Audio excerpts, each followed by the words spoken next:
All right, how are we doing today? That's kind of a weird way to start the show, isn't it?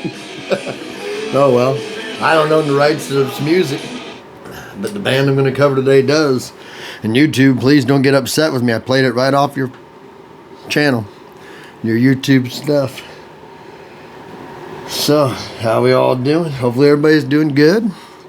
Hopefully everybody's getting out there seeing some shows wherever you're at in the country. Whew, I know I've been seeing mine. Last Friday I took the wife to go see Miranda Lambert, which I know is a country star, but you have to take the wife to see her stuff too. You can't just always be rocking.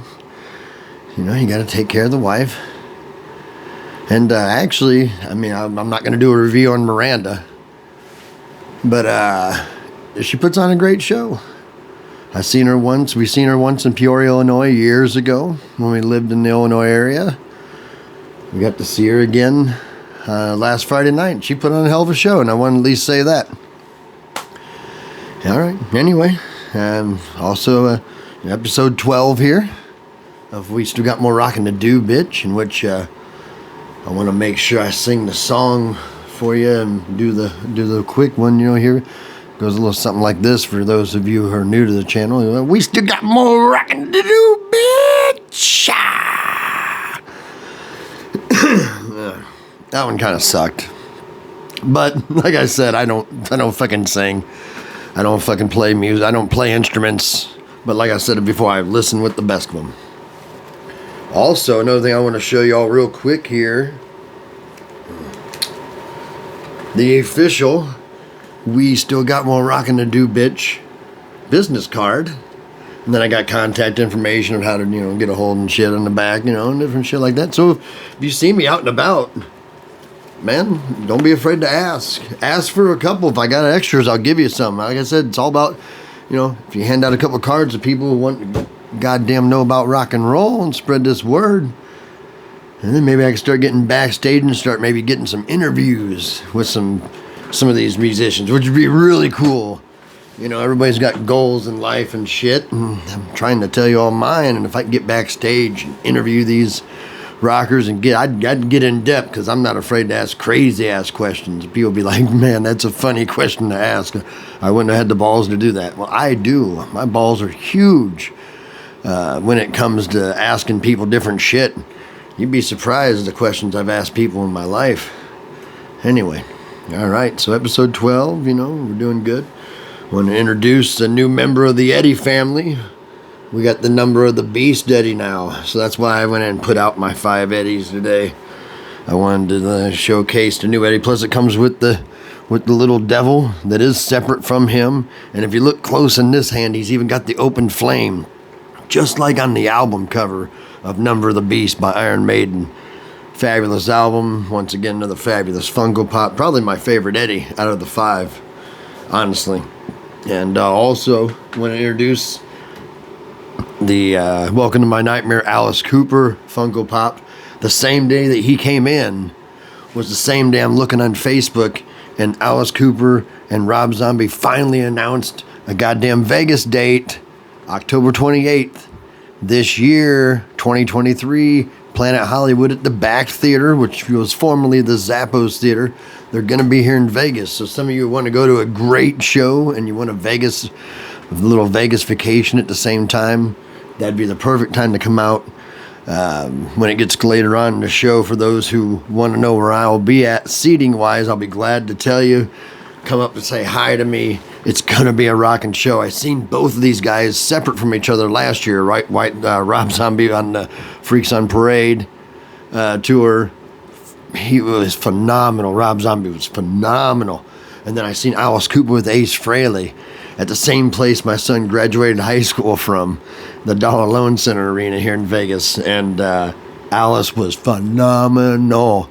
If he did the same exact playlist that he is going to do coming up, I would not complain a bit. He hit all the boxes. Fabulous show. I was so happy when I seen the pre-sale was going on right then and there. And you know my ass can get a code, because since I'm a pretty good customer to Ticketmaster, I got a code right away for the pre-sale and didn't wait for Friday. I bought my tickets right away. Got a real good deal, got real good seats. I can't wait. And then the night before, I just bought 4 tickets for the night before for the Colt, because they had this special deal going on in certain shows where you get 4 tickets for 80 bones. They still got it going on through August 1st. And I have technically at least 2 extra tickets to the Colt. So if somebody comes out to Vegas, knows the show, you need a show to go to and you're out here on the 27th of October this year, I will be glad to sell one of my tickets, because I have 2 extra. I can only take up 1 spot, and then I think either my son or my wife will go with me, and then that leaves 2 open tickets at least. Very minimum of I at least have 1 if, say, the wife decides to go with us, but she really doesn't know much about bands. She really didn't seem interested, but my ass is going, and possibly my son. So I'm at least going to have 2, maybe 3 available. Anyway, let's get into the review. I've wasted a lot of time already. Sorry about that.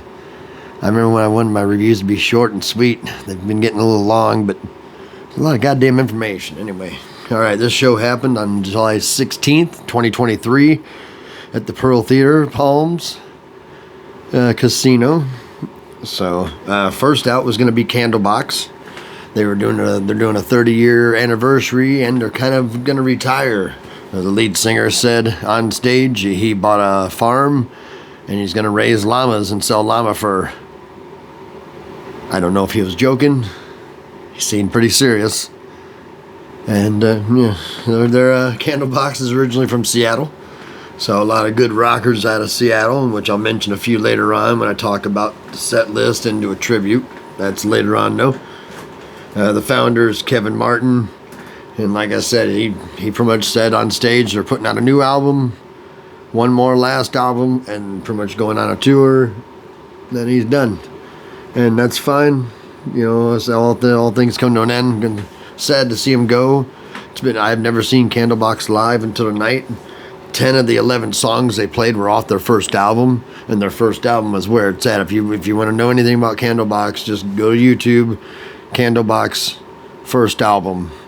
Phenomenal album. Some of you probably remember a few of the tunes just because it was that big of an album when it came out in 93, 94.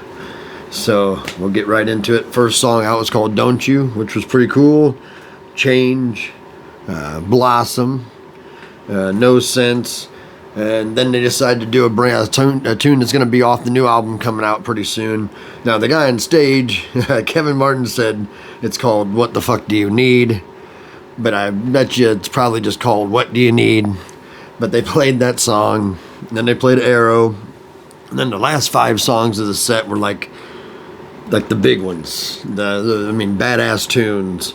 One's called Mother's Dream off the first album, and it's just phenomenal. There's a solo in there that is just phenomenal.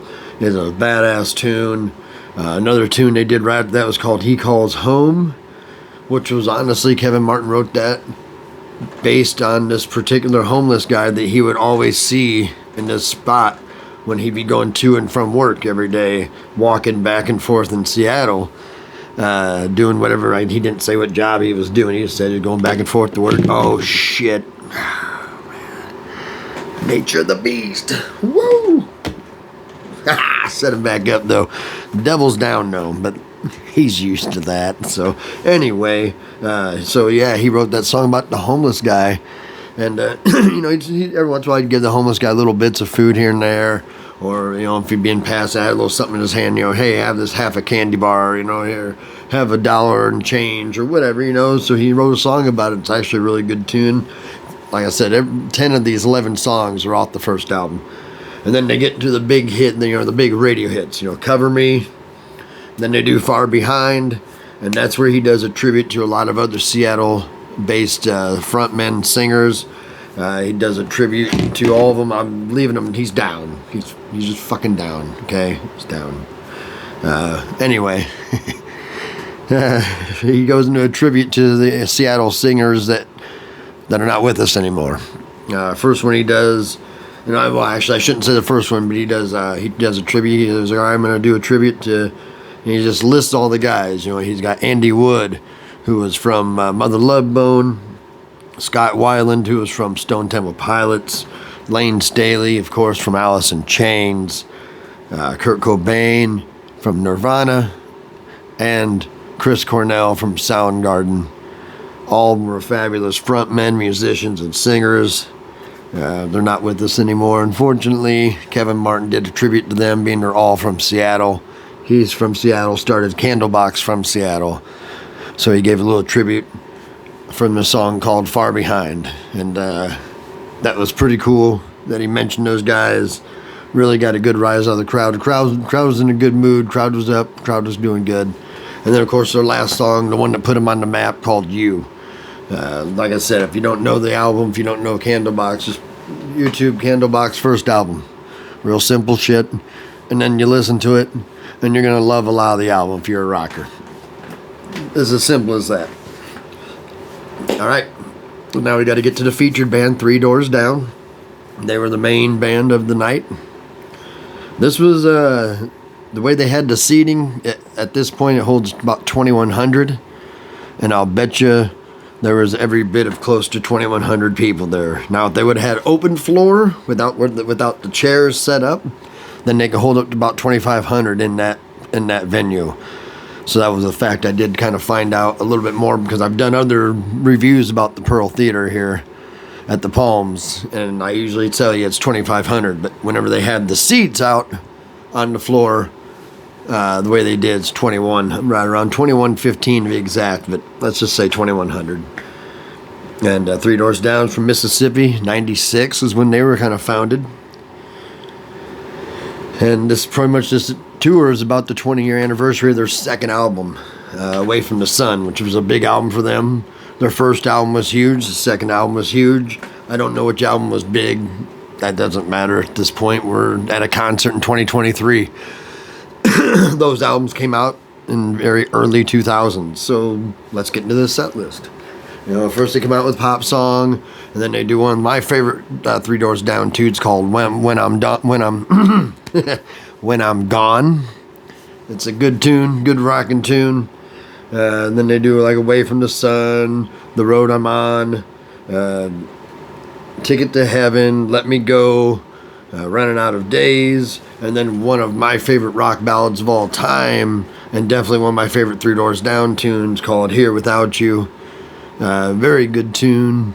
It's one of those tunes that gets you all teary-eyed, whether you're thinking about someone in your past or whether you're thinking about the person you're with now and maybe not being with that person. And that song can kind of get to you a little bit if you let it, so it can kind of change the mood. It's like be rocking and you kind of get a little sad, but you're rocking still. But it's kind of like you're a sad rocker at that time. And then they do I Feel You, and then another hit that they had, It's Not My Time. Pretty much a lot of the set list that they did was off the second album, with some of their other hits sprinkled in. Because of course they got a couple of the tunes off the first album that were big, including the song that really put them on the map. And then they got songs after the second album that they played as well that were good. And then of course they did the old American. I can't remember if it was American Pie 1 or 2. I want to say it was American Pie 2, but they did the song Be Like That. And if you don't remember the song, once you play a little bit of it, once you hear that first chorus, you're like, oh shit, I've heard this song. And then they get into Duck and Run, which is a real badass tune. I love that one a lot. It's another one of my favorite, one of my more favorite tunes by the Three Doors. Dangerous Game, Changes, and then they play my absolute favorite song by them, which was the song I opened up the show with, called Loser. That song, I believe, is better than the song that put them on the map that I won't mention yet, because I don't want to give away the shit. And but a lot of people like the first one. I'll get into it. And then they played Sayin' Yellin', and then they exit the stage. And of course, the house lights didn't come on. There's definitely one tune that they have to play. There's always that band where if they don't play the particular tune, people are going to be pissed off. And it's just one of those tunes, they have to play it. Because the tune, yeah. So they come back out on stage. Of course, they didn't hit the house lights. That tells you right there, they're coming back. They come back on stage. I hate it when people, they play the last song, they leave the stage, the house lights don't come on, you see groves of people starting to head the other way. It's like, no, man, you're going to miss the fucking encore. We still got more rocking to do, bitch. We got the encore, you know? Anyway, yeah, they come back out, they do Landing in London, which is all right. And then, of course, they do their song that put them on the map from the very first album. You know what it is. For those of you who know Three Doors Down, it's Kryptonite. It's an all right tune. It's cool. Whatever. It's kind of catchy and shit, you know. It's cool. And the way they finish the show and the energy and everything, I liked it a lot. But, like I said, it's, you know, When I'm Gone, Loser, and Here Without You, for me, are a little bit better than Kryptonite, but Kryptonite's still up there for me. I'm not going to rip on it. I'm just saying, you know, just saying. And there wasn't any songs I can think of that if I was going to write down a set list for Three Doors Down, there's not any songs that they missed. So I can't really say that they, that, you know, I'm not going to complain, play this song or this one. They ticked all the boxes. Unlike Nickelback the night before. But like I said, it was still a great show the night before. I'm not going to complain. And, yeah, real quick shout out. I got a friend coming in from out of town with his wife tomorrow to spend some Vegas time out here from Illinois. I won't mention his name because there's a story I got to tell a little bit later on of how the show got started and how it got its name. And, pretty much how it got its name that I used later on, all these years later. And so there's no reason to reveal this person's real name. So let's just keep it at that for right now. But he's been one of my best buds since we were like 5 years old. So we're going to have a good time. We're even going to go see, because my wife is, like I said, more country than rock. We're going to go see Trace Atkins on Friday night. So that'll be cool. I think it'll be a good show. It's an outdoor event, so, you know, I'm going to burn some pre-rolls right out there in the open because it's outdoors, bitch. You can't tell me I can't smoke. I'm outdoors, bitch. I'm fine. So it's going to be a cool show. We got to stay cold. We're going to drink lots of water, of course. I'm even going to take a cool towel or two with me. All right, but I'm going to go and sign off. I know there was something else I wanted to tell you all, but I fucking forgot at this point, I think. And I may not even had something else to tell you, and I just think I did. Maybe, I don't know what the fuck. But anyway, I'm going to get off here. I'll see y'all again next Tuesday. Like I said, man, keep spreading this word of rock and roll, man. We got more rocking to do, bitch. As long as we're breathing and being able to move around, let's go to shows. Let's talk about people. Let's get the fucking word out here for this show. Because like I said, I don't care if I make any money, but it'd be cool if you know, like backstage guys be like, hey, we still got more rocking to do, bitch guy. Get back here and do an interview real quick, you know, shit like that. Or come back here and smoke a pre-roll with a fucking band and shit. Be like, hell yeah, well, I got one too. I'll smoke with y'all. We'll smoke together. Shit. It'd be fun. And then I could talk about, we could fucking get together, and some of you even get in, you know, get it to a show with me. And I get fucking that popular, never know, he may be able to come backstage with me. I may be like, well, this is my guy right here. He's my buddy. He's got to come with me if I go backstage. And me come back too. Fuck it. Let's go. Rock and roll, man. I love you all. Keep spreading the word. Try to be good to each other. If you're in a really hot environment, which most of us are being it's summertime, dickhead, you know, stay cool. Stay hydrated, of course. This heat can fucking kill you, man. Don't let it do it. Don't get killed by the heat. You know, stay indoors until the sun goes down if you have to. You know, if you can. You know, some of you work outside, you just gotta deal with that shit. But I love you all. I'll talk to you next Tuesday. I don't know which review I'm gonna do yet. I'll figure it out. I'll do something for y'all. And I want y'all to party down, keep rocking and rolling. And just remember, we still got more rocking to do, bitch.